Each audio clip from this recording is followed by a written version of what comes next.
Well, thank you again for staying with us on the show this morning on ITV. Well, today on the discussion segment, I have with me in the studio the Executive Director of Freedom of Information Council, Barrister President Agboha. Today we will be looking at the proposed waterways bill, which is before the National Assembly. In recent times, there's been reactions to this bill, which some say will intentionally, legally deprive and deny people who reside in those coastal areas the right to their ancestral lands. But at the moment, what does the law say in terms of ownership of land is within the ambit of the state governors. To what extent will this bill affect people, and to what extent will this bill influence how things go in this country is a matter of time, and that's the focus of our discussion. Let me thank Barrister President Agboha for coming on the show. It's always a delight to have you here. Okay, over the years, this bill has come in different forms, and today is known as the Waterways Bill, or is there another name for it? What's your take on the overview of this bill? Thank you. The waterways, I think there's a law already existing. Okay. The law of Nigerian government. There's Water Resources Act of 2004, which of course is the same provisions that the Waterways Bill or Water Management Bill is trying to also protect. I think what the National Assembly want to do is to have an overview law on water resources management and waterway, and now repeal the Water Resources Act of 2004. Okay. And as I speak to you, these provisions that have been debated in the internet and media tabloids are already in their provisions. Issue of licensing, issue of ownership, issue of management, and the exclusion of the communities are inherent in our law. So as we speak now, there's a prevailing law of the National Assembly on water management. That's as it relates to the 2004 Waterways Act, as Yes. it. So all of these things are already in It's existence. already in existence. Water Resources Act is there, 2004. It was signed by Ibrahim Badamasi Babangida when he was leaving office. So it's a compendium of 2004 LFN, Laws of Federation of Nigeria. So there's a law already existing on waterways and water management. So the argument as per whether it is community is owning it or not, those are what they want to amend, some adjustment to be put in the act. So now that the act came in 2017, it was thrown out. It came back 2020. He also came back 2022 in another guise. Now that it has not been passed, there is an existing law that manages water resources and management. It's a Water Resources Act of 2004, and it excludes the community. Okay. Why is there so much hue and cry about this bill? I've heard people say, well, this bill is an attempt by government to favor a certain ethnic groups at the detriment of some other ethnic group, particularly those whose ancestral lands and waters fall within these places we're talking about. Thank you very much for that question. Are there parts of this country that there's no water? The water is northeast. There's water in south. Just as some parts have more of these water resources than the other parts of the country. There are coastal areas. There are non-coastal areas. The issue of ethnicity in our national discussion every day came in with this present government. Before now, you and I know that when decisions are taken, ethnicity is not part of the index of assessment. Yeah. But the moment this government came in and brought in so many persons from a particular part of the country, kept appointing them, reappointing them, and didn't give a ear to argument as to balancing the federal character. That is where the issue of ethnicity came in. To the extent that if you are on the ICT of the Independent National Commission, you are from a particular region, somebody is raising his hand and saying, no, it's not going to be fair to us. If you appoint a chief justice of Nigeria who has grown to that level that he ought to be appointed by being second in command, I say, no, it's on that particular area. Issue of ethnicity came with this government. This government must see what they can do to actually revamp the trust of Nigerians on merits and on how system will work. I will get to it now. So the issue of ethnicity in our law, in this particular law, is not something peculiar to the law, but something of national orientation. that this present government has directed Nigerians towards. And they must do something to eradicate it by bringing the media advisors to the president, the two media advisors, Shehu and the other guy, to see how they can redirect this focus. Because that should be their task in the next 6 months or whatever they have in this government. Fantastic. So you're saying that there are no undercurrents, underpinnings as it relates to using this bill to favor a certain ethnic group at the detriment of the communities? I've just told you that there is a law on Natural Resources Act, and that provisions took water resources to deny government. Already? Yes. If you want to even drill a well, you want to get license for the minister of water resources, particularly if it's a well of what commercial quantity. What this bill is bringing is that if you want to even drill a pass, you must license it. You must not get license. I'm getting it now. So the geology or whoever is doing that drilling perhaps may need his own professional license to run the drill for private. But there's a law that restricts it. For commercial purpose, you must get a federal minister of water resources license to drill. If you have a commercial fishery in water owned by government, you also need a license as per existing law, and it's also replicated in the proposed amended water waste bill. Are you getting it now? So there is no community or local government or the state government control water under our law. Law issue of water resources is part of natural resources that is inherent on the exclusive list. So the federal government that will decide how that resources will be managed. So there's no undercurrent or whatever the proposition that there are undercurrent and all that. Water resources is a huge resources that if we manage properly, we can tame irrigation, we can use it for fishery, we can use it for our agriculture, we can use it for recreation activity. Yeah. So there is a lot that can go in there. So if the federal government cannot manage it, they won't fund it, they won't allocate resources to it. That's why it's poorly managed. So if they want to do a law around it, so okay, let us properly have a legislation around it so that we and restructure a water sector of this country. I don't think there should be a hue and cry over the fact that particular section will enjoy it and all that. If the water in Ologbo is well structured, the Oba River resources is given to it to diversify it, to make it well done, how does that affect people in Kano? Will the people in Kano now come and say they are the owner of the water? About the law, what the government can do at state level perhaps to call those communities, coastal communities, so say, okay, what do you want? How do you want it under this law? Do you want to be involved? So they say, okay, we want to be part of the management. They now have water with the management committee. We now have to have one person from community, from waterline community to be part of it, to have their own voice in that management. So we can't completely exclude federal government from managing water resources as it stands because it has been left fallow for too long. Does the law say anything about settlement? How people can settle, the right to live in such settlement? Does the law have anything in it?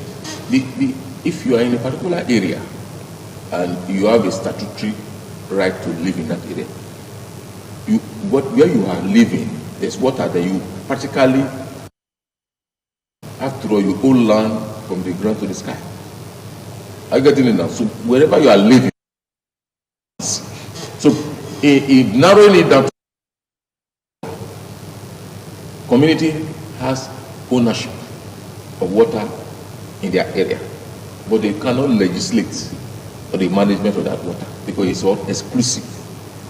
But the community themselves should watch out to ensure that the law that are being passed do not exclude them completely. Do not say our community don't have the right. Somebody who has been living in a Boba River, a particular place, for more than 200 years, with the ancestral ownership of that land, suddenly water came out from that place. And you now say the person should live there. That is now owned by federal government owned natural resources. They still own that place. But federal government will manage the resources and perhaps incorporate the dwellers to ensure that livelihood and all that are preserved. If you just join us, you're on to TMI Monday, x-raying some of the misgivings, addressing some of the misgivings about the Water Resources Bill before the National Assembly. And my guest is the Executive Director of Freedom of Information Council, Barrister President Agboha. Right now, what stage is this bill before the National Assembly? Do you see the bill seeing the light of the day in view of these reactions and counter-reactions that are trailing it? Naturally, as of 2020, the bill was already ready for presidential assent before some members of the National Assembly raised alarm. And I said, no, we didn't partake in it. So it was brought back to follow due legislative proceedings. Okay. And as we speak, I think it's in the first reading. So they are going to follow it stage by stage. And at the time, they will call for public participation. Okay. So those communities, those media men who are raising alarm should go there and make their own inputs. Okay. So that they can put it in those laws. For the communities that I've stated earlier, to watch out, to ensure that they are not excluded in co-management of those coastal areas. Because they live there. They must have a say on how the areas and the resources of the water must be well managed. After all, everything you want on earth is inside the water. Yeah. So whatever they are bringing from the water, how do we share it? How do we manage it? What revenue goes to which part of the country? So those are the areas that we're looking at. So the Water Management Act must also have a revenue sharing formula for whatever that comes out from the water from a particular place. Even the passage of commercial purpose. Yeah. There are going to be ship betting, there are going to be ship exiting from that particular waterways. Yeah. We have to also say, okay, this is passing through here. You have to have a share in the part of the ship payment to the Nigeria Port Authority for passage. So those are the things that communities should be watching out for, not issue of ethnicity. Oh, they want to pass this law because they want to favor a particular part of the country. Just watch out for the management of that to ensure that you benefit and not looking at depriving other people of benefit that they should also get. After all, even if a particular community does not have the resources, by the law, they must share parts from what you have in a way to balance your economy. A particular part of the country is reaping whatever they are producing. The other part of the country will be secluded. And that is where we are today. We are in militancy, where those who are in Alamajiri are not the ones that are kidnapped, educated people and taken to the bush and collecting ransom in dollars, not in naira. That is, they know what they're doing. So we must carry everybody along to ensure that this country grows. The painful part of it is the ethnicity argument. And I don't know whether the federal government is very bothered by it. If anybody is appointed, ethnicity. If anybody is doing a law, it's ethnicity. If a coach is appointed, it's ethnicity. If somebody wins gold from a particular section of the country, it's ethnicity. Everything is ethnicity. So the president should be very bothered by it and see how he can rekindle the hope of other Nigerians, perhaps by removing those that has been marginalized and appointing new persons from other sections of the country. To give them a sense of belonging. It can never be too late to do that. It is very important, but that may just be the stigma that this government will exit with, and the other government will be battling with it, will go to resuscitate it. All right, we've seen over the years that government is not so good when it comes to managing natural resources.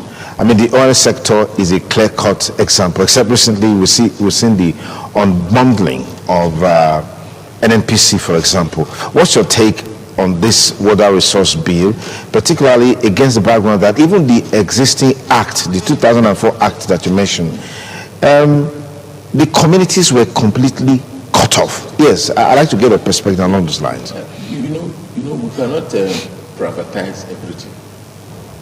If you privatize everything, it becomes more expensive for users. If you give waterways to a private company to say, okay, take this company and use it for betterment of the Nigeria, the fee will increase. When the fee increases, the fee of whatever they are carrying, goods or services they are carrying, will also increase. So it impacts on the ordinary Nigerians. So this same Nigerian, the one that agitated, take it away from their hand. When they go to enter the hands of private businessmen, become inaccessible. It becomes inaccessible and too expensive. But that aside, there's a seaport project in Lagos that has close to about $335 billion. So when I saw it, I was like, can federal government fund this? Later I discovered that it was private initiative. Federal government initiative. Which of course it's those people who are bringing in their money that are asking for a law. Because you can't put such a money in a system where the law doesn't cover and protect you. So the private sector is influencing this law? Yes. So they are going to bring their money, not just private sector as for Nigerian private sector. We're talking about foreign private investments. First thing they will do is to call for the law of that country to give to their lawyers to look at and we protect it. So they have to be protected. So when you see the rush between the Katsina legislator and the Speaker of the National Assembly, you understand the link. You now understand the link between the Katsina river seekers and the Lagos money sharers. So there is something to go that want to come in. So they need the law as a legal infrastructure upon which the investment. If the money doesn't come, it cannot be in this tenure. They hold back their money. So two sides to it. We want to manage natural resources by private business. I think government is disposed to it. You want government to manage it for you. I think government is not disposed to it. It is the communities, the coastal communities, that I need to sit down and look at the law, make their input, submit it to the federal government. They should be part of the management. People should be talking to them.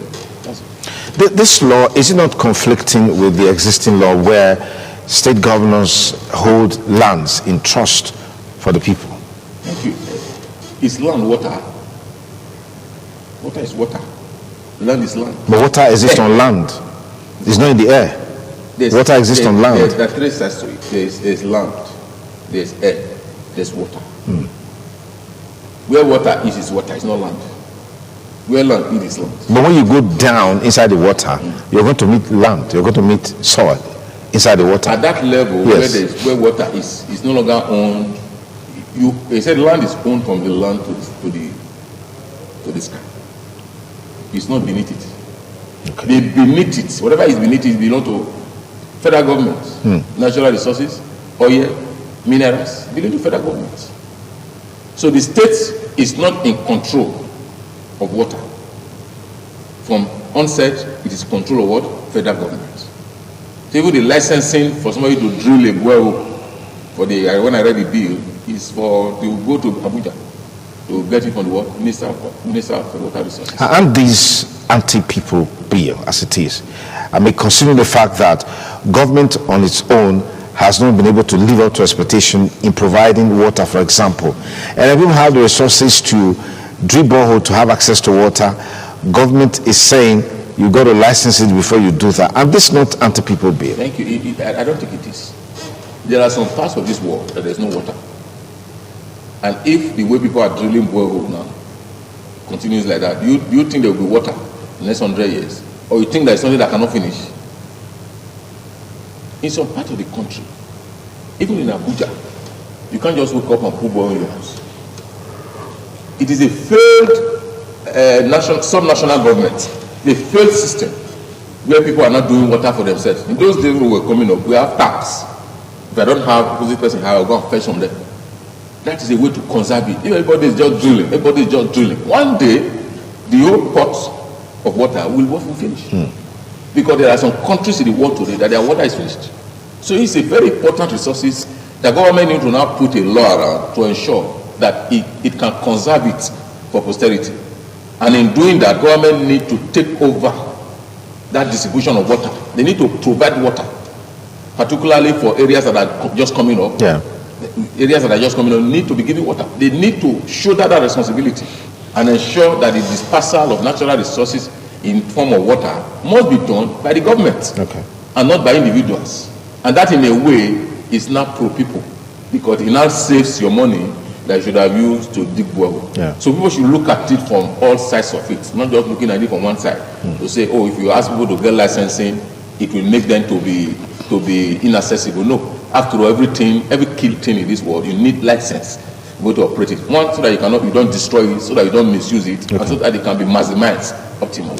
We should have come up first in terms of priority. The bill or the law, or providing adequate water supply so that the populace can have access to potable water. I think, particularly in the sub-sack, I think you have potable water in your house. Yes, I do. Have potable water in the house. If the government now decide to say, before the potable water become bad, let us quickly pass a law and see how we can manage the process. I don't think there's anything wrong with that. But the government is supposed to provide me access to water. I'm in my house, I turn on my tap, water comes out. I need water for domestic use, for industrial use. I have access to water without any stress. Government didn't do that. Fortunately and unfortunately, this is not justiciable.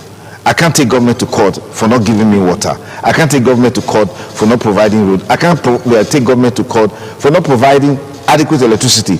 I do all of these things on my own because I want to earn a decent living. Government comes back and brings a law to regulate what they didn't provide for me. I don't know what you make of this. It's a very fundamental issue. You said it's not justiciable that you sue government for not providing you with water. I don't think you are correct.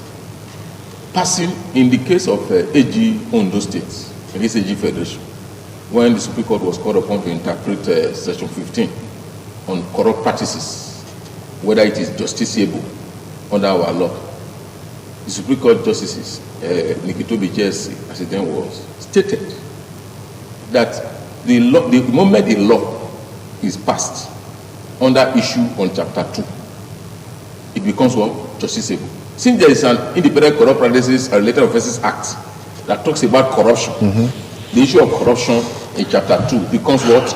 Justiciable. Bring it that way. Natural Resources Act has empowered you to sue if you don't have water.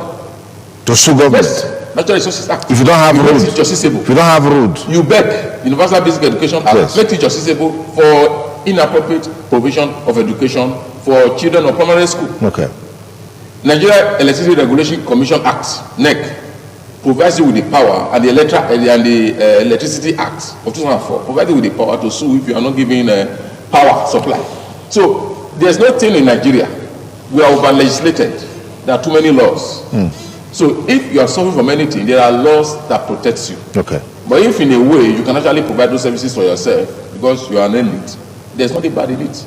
But if you want to put the government to their toes to come to your aid at any point in time, the laws are available. Our National Assembly is very functional. Okay, on a final note, what's your take on these reactions that are trailing the waterways bill as it is today? And can you make any projection whatsoever on the possibility of this bill seeing the light of the day under the present legislative dispensation? I've just told you, I'll give you the analysis of what the interest is. Investor wants to come in and bring money. So you are to give him the law to enable it. Yes, enable them to operate.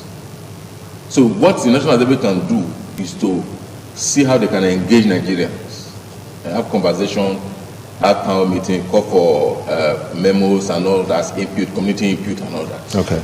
Because our problem is lack of communication. Nobody is telling you anything. The communication advisors of the president are one of the worst that has ever been appointed. They can't even communicate. They don't even know what to tell Nigerians.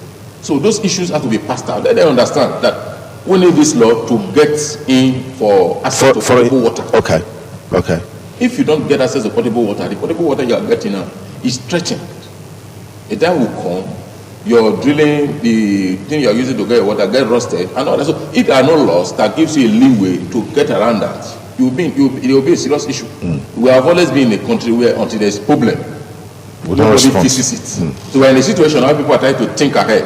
Because the SDG, one of the SDG commitments is that you must provide potable water. Yeah. What to mean the SDG? Okay, let's get around it to see how we can get resources to do all this. And one of them is legal infrastructure. Okay. So if they are doing that, I think they need the cooperation of Nigerians. We have to be vigilant, you read the law, commission, communities, community, commission people to look at the law, make input and ensure that you are not sidelined. But to say, oh, you want to stop the law for coming into effect, I can tell you there's already an existing law that practically just need amendments.